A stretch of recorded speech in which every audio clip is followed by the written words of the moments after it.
पुन्हा एकदा भारतीय जनता पार्टीवर विश्वास ठेवा आणि नगराध्यक्ष व नगरसेवक जे भारतीय जनता पार्टीचे निवडून दिले आणि पुन्हा एकदा भारतीय जनता पार्टीला या शहराची सेवा करण्याची संधी दिली, त्यामध्ये ब्राह्मण सभेतही मी योगदान मानतो आणि सगळ्यांचे त्याबद्दल आभार सुद्धा मानतो. मला माहीत नव्हतं, वैभव जागीरदार सांगत होतं की चिठ्ठी लिहिली होती हातेकर साहेबांनी, पण माझ्याकडून आज माहीत पडली की मी काही चिठ्ठी लिहिली होती किंवा ब्राह्मण एखाद्याला स्वीकृत घ्यावं असं काहीतरी लिहिलं असेल तुम्ही त्यामध्ये. परंतु तुम्हाला एक सांगतो की ती चिठ्ठी तर मला माहिती नाही, आता म्हणतो तो विषय पण माझ्यापर्यंत आला नाही किंवा निलेशने सांगितलं नाही, तुम्ही कुठे सांगितलं नाही. पण स्वीकृत सदस्य देताना एक मनामध्ये आम्ही विचार केला, तो ब्राह्मणच असावा असा नाही, पण स्वीकृत नगरसेवक देत असताना तो कोणत्या जातीला किंवा कोणत्या समूहाला द्यावा असा विचार करणारा मी कार्यकर्ता नाही. पण मी यावेळेस असं ठरवलं की ज्या मातृसंस्थेमधून, ज्या विचार परिवारातून मी लहानाचा मोठा झालो, ज्या विचार परिवाराच्या जे काय मला ज्ञान दिलं किंवा ज्या पद्धतीनं मला आतापर्यंत वाढवलं, आपण ही संधी विचार परिवाराला द्यायला. आणि म्हणून मी संघचालकांना फोन केला की तुम्ही जे काय ठरवा तो स्वीकृत नगरसेवक तुम्ही ठरवावा. म्हणून भारतीय जनता पार्टीनं ठरवता विचार परिवाराच्या माध्यमातून नगरसेवक ठरवावा अशी त्यांना विनंती केली. आणि मग त्यांनी काही लोकांशी चर्चा केली असेल, म्हणजे हे मला माहीत नाही कोणाशी चर्चा केली, काय झालं काय नाही. आणि मग मला फोन केला त्यांनी की सचिन जोशीचा, वैभवचं सांगितलं, वैभव आणि सचिन जोशी, वैभवचे प्रॉब्लेम आहे, सचिन जोशी. म्हटलं ठीक आहे, तुम्ही जे परिवारातले ठरवाल ते. कारण शेवटी काय असतं की परिवार जो आहे आपला, विचार परिवार हा सातत्यानं आपल्यासाठी काम करतो. कोणतीही की हे पाहिजे किंवा कोणती अभिलाषा न ठेवता राष्ट्रीय स्वयंसेवक संघाचे स्वयंसेवक हे रात्रंदिवस या विचारांसाठी काम करत असतात, एका ध्येयासाठी काम करत असतात, या मातृभूमीसाठी काम करतात, या देशासाठी काम करत असतात. हे करत असताना भारतीय जनता पार्टी त्यातला भाग असल्यामुळे भारतीय जनता पार्टीला जिथं जिथं सहकार्य करता येईल, कारण तो विचार परिवारातला एक भाग असल्यामुळे ही संघटना कशी वाढेल आणि आपले विचार देशभर नव्हे तर जगभर आपले विचार कसे रुजवले जातील, आपली संस्कृती, आपली परंपरा ही कशी रुजवली याचा विचार हा आपला परिवार करत असतो. पण तू बऱ्याच वेळेस मी बघितलं की भारतीय जनता पार्टी जेव्हा काम करतो ही वेगळी संघटना म्हणून परिवारात काम करतो, वेगळं अधिष्ठा म्हणून काम करत असतो. त्यामध्ये सगळ्याच प्रकारचे कार्यकर्ते असतात, सगळ्याच विचारांचे असतात, वेगवेगळ्या विचारांना मानणारे त्या भारतीय जनता पार्टीच्या झेंडाखाली जमा होतात. आणि मग आपला प्रयत्न असतो की कोणत्याही विचारातून आलेला कार्यकर्ता, कोणत्याही पक्षातून आलेला कार्यकर्ता हा आपल्या विचार परिवाराशी जुळला पाहिजे, त्या विचाराने त्याला आत्मसात केलं पाहिजे. आणि म्हणून त्या पद्धतीने आपण प्रयत्न आपले चालू असतात. आणि बऱ्याच वेळेस मग भारतीय जनता पार्टीचे जेव्हा उमेदवारी ठरवल्या जाते, नगर परिषद असेल, विविध क्षेत्रामध्ये जेव्हा उमेदवारी दिल्या जातात, तेव्हा परिवार, राष्ट्र जो विचार परिवार आहे त्याला कधी कधी असं वाटतं की आपला विचार होत नाही, आपला विचार केला जात नाही. कारण आजच्या जगामध्ये विचार परिवाराचे मी जेव्हा काम बघतो तर पहिली जी विचार परिवारातली जी तळमळ होती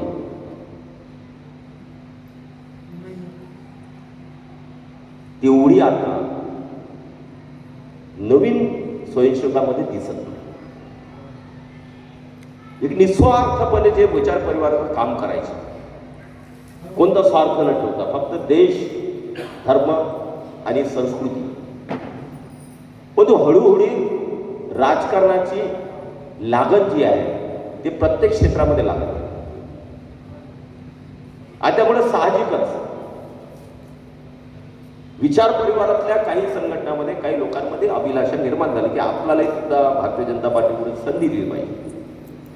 पण माझं स्पष्ट म्हणणं पहिल्यापासून असतं, जेव्हा विचार परिवाराचे आपण लोक बसतो, की ज्या क्षेत्रामध्ये जो काम करत असेल त्याच क्षेत्रामध्ये त्याने पुढे जायला पाहिजे. ज्या क्षेत्रामध्ये आपण काम करतो, परिवारामध्ये भारतीय जनता पार्टी असेल, सहकारची असेल किंवा वनवासी असेल, वेगवेगळ्या ज्या आहेत, कारण शेवटी या सगळ्या त्या परिवारातल्या संघटनांमध्ये काम करत असताना त्या संघटनेचा विस्तार झाला पाहिजे, तरच विचारांचा आणि आपल्या संस्कृतीचा विस्तार हा जगभर होऊ शकतो. आणि म्हणून एक दुसऱ्याला ओव्हरटेक करू नये या मताचा एक साधारण कार्यकर्ता, एक साधारण स्वयंसेवक आहे. पण तो शेवटी राजकारणाचं फील्ड जे आहे ते खुणावणार आहे.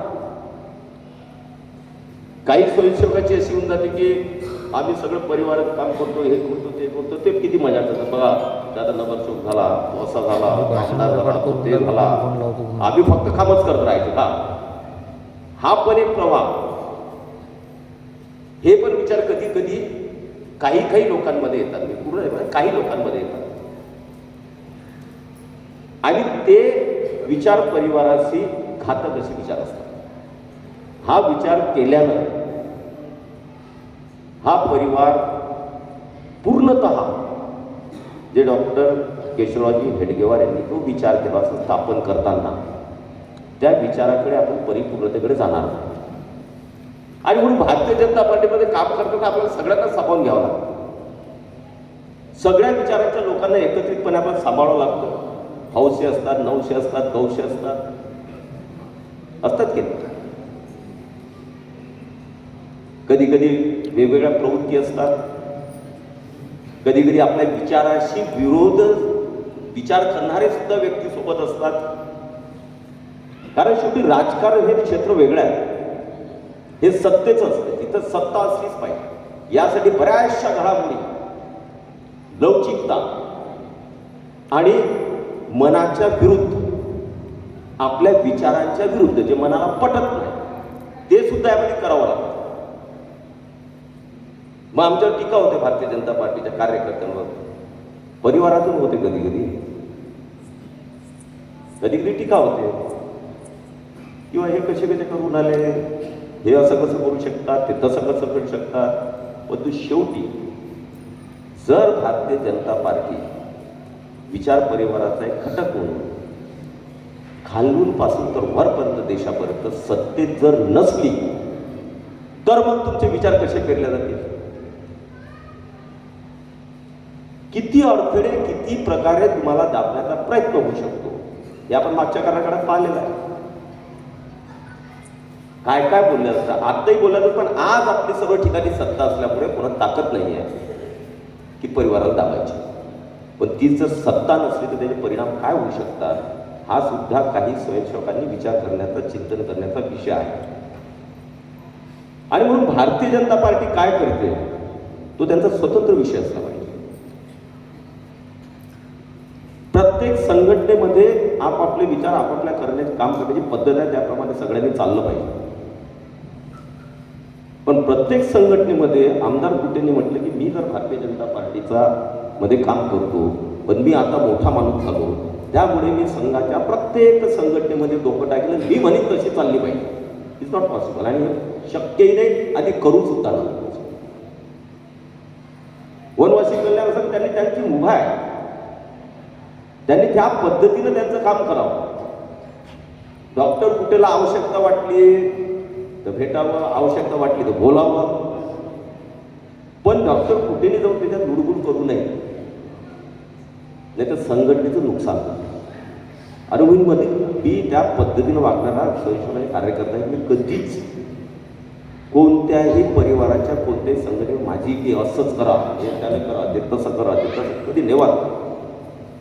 हा जिथं आवश्यकता असली सगळ्यांना बोलावलं, आपण जायचं, ते सांगितलं, ते करायचं. आणि म्हणून विषयाला स्वीकृत्व. मग मी त्यावेळेस विचार केला हे सगळं बरोबर आहे की भारतीय जनता पार्टी सगळं सांभाळावं लागतं. शेवटी अंतिम ध्येय आपल्या सगळ्यांना माहिती आहे, देश हा प्रथम आहे, आणि देशाची सेवा संघटना करतात आपला परिवार.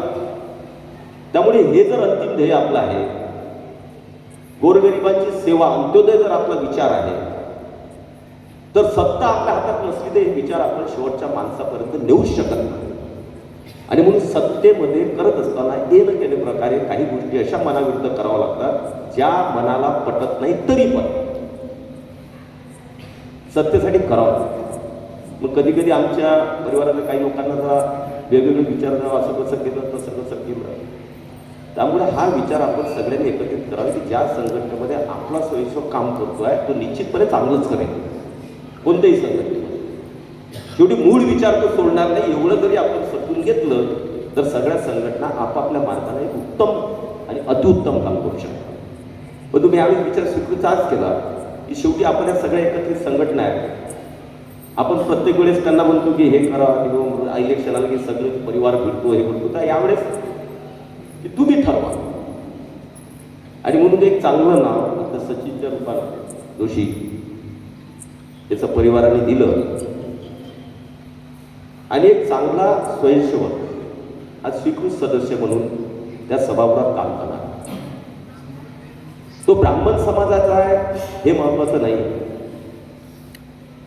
एक स्वयंसेवक म्हणून तिथं आपण बसवतो आहे की जो सगळ्या या प्रवाहाच्या विचारांचा, आणि जे आपलेही सदस्य असतात, प्रत्येक जण तर काही परिवारात काम केलेलं नाही आहे, सुद्धा बाकीच्या नगरसेवक आणि सगळ्यांना समजतील आणि त्या पद्धतीने नवीन पिढी जी आहे त्या पद्धतीने तिथे घडवण्यात आहे.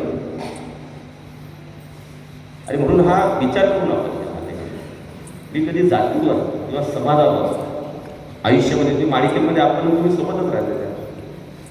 त्यामुळे जातीच्या पलीकडे विचार करणारा एक साधारण कार्यकर्ता आहे. पण लहानपणापासून जे संस्कार असतात, लहानपणापासून मित्र कोण, तो ब्राह्मणही होते, रमेश कुलकर्णी असतो, पुंडलिक त्यानं शेखर वगैरे आपल्या वहिनी आलेलेच आहेत. खाणं पिणं पितच असतं पुंडलिक घराला.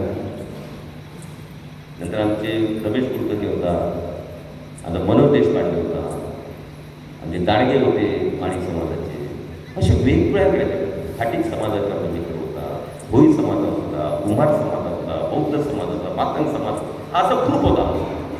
आणि म्हणून लहानपणामध्ये या सगळ्या वेगवेगळ्या समाजांच्या मुलांसोबत मैत्री आणि लहानपणापासून सोबत वाढल्यामुळे तुमचे विचार जे आहेत हे एककल्पी होत नाहीत.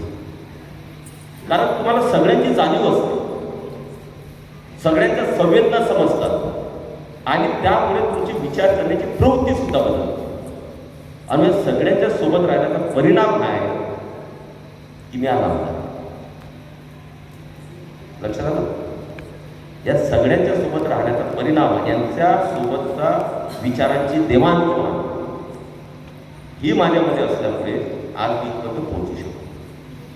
कारण शेवटी जातीच्या पलीकडे लहानपणापासून विचार करणारे आपण असलो आणि त्या पद्धतीनं वागलो तो कोणतंही पद तुम्हाला दूर साधू शकत नाही. आणि या सगळ्या मुलांसोबत वाढत वाढत आम्ही जेव्हा विचारांची पर्वणी एक दुसऱ्याला देत देत गेलो, अजयजी आमच्या लहानपणापासून सोबत आहे मुलं, त्यामुळे आम्ही सगळे बसायचो. त्यामुळे हा याच्यातून करत नाही चांगला सुदृढ समाज घडावा. समाज म्हणजे सर्वतोपरीला, जात म्हणजे वेगळी, आपल्याला समाज घडवायचा, जात नाही घडवायची. म्हणून समाज जर घडवायचा असेल तर प्रत्येक वर्ग जातीचा वर्ग जो आहे त्या सगळ्यांना सोबत घेऊन जे आता आपल्या आदरणीय सरसंघचालक मोलजी भागवतांचा जो विचार आहे चांगला समाज या देशामध्ये घडवावा लागेल. आणि म्हणून त्यामध्ये आपण सुद्धा ब्राह्मण सभेत पुढाकार घेतला पाहिजे. मी सांगण्याचा प्रपंच हाच होता, हे सगळं धरून सांगायचं की ब्राह्मण सभेनं ब्राह्मणांपर्यंतच विचार न करता सर्व समाजात सगळ्या समाजाचा विचार करून त्या समाजामध्ये आपल्याला कशा पद्धतीने बदल करता येईल, कशा कौटुंबिक परिस्थितीत कसे विचार उठवता येतील, आचरण कसं असलं पाहिजे, कौटुंबिक व्यवस्था कशी असली पाहिजे, या सगळ्यांचा विचार करून आमच्या महिला भगिनी, आमचे सगळे ब्राह्मण समाजाने एक मोहीम राबवून त्या माध्यमातून सुदृढ, सक्षम, सुसंस्कृत असा समाज आपला घडला पाहिजे. हा प्रयत्न करणे आवश्यक आहे. 28-29 तारखेला मार्चमध्ये शेगावला विश्वमांगल्य सभेचा मोठा एक कार्यक्रम होतो आहे. विश्वमांगल्य सभा तर माहीत असेल काही, काहींना माहीत असेल, काहींना माहीत नाही, आपल्या परिवारातील एक संघटना आहे आणि सगळे आपल्या परिवारातले मोठमोठे लोक येणार आहेत आणि अपर्णा जी माझी मिसेस आहे ती त्याची विदर्भाची संयोजिका आहे. त्यामुळे जवळपास 2000 महिलांचा रहिवासी म्हणजे निवासी शिबिर 2000 महिलांचं शेगावमध्ये आपण घेतो आहे. त्याच्या मागची भूमिकाच ही आहे की आपली कुटुंब व्यवस्था जी आहे ती कशी असावी, त्याचे संस्कार कसे असावे ते महिलांपर्यंत पोहोचून त्या पद्धतीनं राजकीय घराण्यातल्या महिला ज्या राजकारणाशी संबंधित आहेत, म्हणजे आता आमच्या नगरसेविका झाल्या, आमच्या समजा एखादं लग्नच झालं नाही, दुसरा नगराध्यक्ष लग्न नाही झालं, उपनगराध्यक्ष झालं, त्याच्या घरातली महिला राजकारणातल्या घरातल्या महिला ज्या आहेत त्यांच्यासाठी हे देशभर विश्वमांगल्याचं काम करतं. त्यामध्ये आता विदर्भाचा मेळावा इथं होतो आहे. त्यामध्ये कुटुंब पद्धती ज्या राजकीय क्षेत्रात होतात त्यांच्यावर काही वेगळे परिणाम किंवा वेगळे विचार हे करू नये, चांगले विचार त्यांच्याच्यात राहावे, जेणेकरून राजकारणाच्या लोकप्रतिनिधी घरातली महिला ही चांगल्या विचारामध्ये असली तर तो मतदारसंघ, त्याचं क्षेत्र किंवा जे जे काय क्षेत्रात जो तो लोकप्रतिनिधी काम करत असेल त्या क्षेत्रामध्ये आपले विचार रुजवल्या जाऊ शकतात. आणि म्हणून तो एक मेळावा आहे, त्यामध्ये आपल्याला जायचं आहे, बऱ्याचशा जणांना बोलावणं येईल. आणि मग अशा पद्धतीनं आपण सगळ्यांनी जर विचार केला तर हे वर्ष जे आहे हे आपलं शताब्दी वर्ष आहे. आणि म्हणून शताब्दी वर्षामध्ये आदरणीय मोहनजी जे सांगतात की जातीतलं कोणतेही अंतर जे आहे ते असताच कामा नये. एक समाज म्हणून आपण पुढे गेलं पाहिजे तरच देश हा सक्षम या जगामध्ये होईल, विश्वगुरूच्या पदी जाईल आणि त्यामध्ये तुमचाही पुढाकार हा सगळ्यात मोठा असला पाहिजे अशी विनंती करण्यासाठी आज ते एवढं विवेचन केलेलं आहे. मला वाटते ही खूप मोठा तत्ववेत्ता नाही आहे, परंतु अजयला माहिती आहे की थोडं बौद्धिक ऐकू आहे, थोडं आपल्याला बौद्धिक सुचतं, आपण बरेच बौद्धिक ऐकतो ना, त्यामुळे सगळ्या बौद्धिक ऐकता असं एखाद्याला वाटतं की आपण बौद्धिक देऊ शकतो, नाही देऊ शकत. इतके वर्ष झाले तर असं ऐकू होतं, ठीक आहे, त्या बौद्धिकामध्ये काही कमी जास्त होत असेल बाळपणासारखं, बरोबर आहे. ते पूर्ण मी म्हणतो तेच बौद्धिक चांगलं असंही नाही आहे, पण एक विचार करून आपण पुढे गेलं पाहिजे आणि ब्राह्मण संघटने यामध्ये पुढाकार घेतला पाहिजे. आता सचिन तिथं आहे, त्यांनी तिथं नगर परिषदमध्ये आपल्याला अजून आपले विचार किंवा आपली परंपरा किंवा आपलं हे सगळं कसं करता येईल याचे कार्यक्रम नगर परिषद माध्यमातून शहरामध्ये कसे उद्योगाला घेता येईल याचाही विचार करत तिथं करावा. ही त्यांना सगळ्यांना आणि नगराध्यक्ष, उपनगराध्यक्ष, सगळे आपले शिक्षण, आपले सभापती, सगळे नगरसेवक त्यांना मनापासून शुभेच्छा देतो, अभिनंदन करतो, शुभेच्छाही देतो आणि एवढंच फक्त अपेक्षा करतो की वेळ पुन्हा येऊ देऊ नका, की पुढच्या वेळेस पुन्हा काही बदलायचं काम पडेल अशी वेळ तुमच्याकडून येऊ देऊ नका. तुम्ही पुन्हा रिपीट झाले पाहिजे अशा पद्धतीनं जळगावकरांची सेवा करा, घरातलं घरात ठेवा, चौकामध्ये गल्लीमध्ये कुठं वाच्यता होऊ नये याची विशेष काळजी घ्या. आणि नगराध्यक्षाचं लग्न राहिलेलं आहे, त्यामुळे आमचा मुली पाहण्याचा कार्यक्रम सुरू झालेला आहे. निश्चितपणे 2-4 महिन्यात नगराध्यक्ष म्हणजे अजून डबल इंजिन लागून नाही असं करत जळगाव शहर आज आहे. फक्त आज मी जास्त बोलणार नाही, शहरात विकासाबद्दल बोलणार नाही, आज आपल्या याच्यावर बोलत होतो. पण जळगाव शहराच्या अजून संकल्पना आपल्या खूप मोठ्या आहेत आणि येणाऱ्या 5 वर्षामध्ये निश्चितपणे जळगाव तुम्हाला एक वेगळ्या स्वरूपात, एक वेगळ्या याच्यामध्ये कोणत्याही मुलीला लग्न करून जळगावात येत असताना या 5 वर्षात असं जळगाव आपण बनवणार आहे. परिसर जळगावी परिसर तुला की कोणत्याही मुलीला वाटलं पाहिजे की आता जळगावमध्ये गेलेलं चांगलं, ही मानसिकता त्या मुलीची झाली पाहिजे. या परिस्थितीत जळगाव हे आपण व्हिजन त्याचं तयार केलेलं आहे आणि त्या व्हिजननुसार 5 वर्षामध्ये तीच डेव्हलपमेंट आणि त्याच प्रकारचं जळगाव हे सर्व नगर परिषदेचे अध्यक्ष, उपाध्यक्ष, सगळे नगरसेवक यांच्या माध्यमातून एक चांगलं जळगाव हे निश्चितपणे तुम्हाला देऊ एवढाच विश्वास देतो आणि थांबतो. जय हिंद, जय महाराष्ट्र.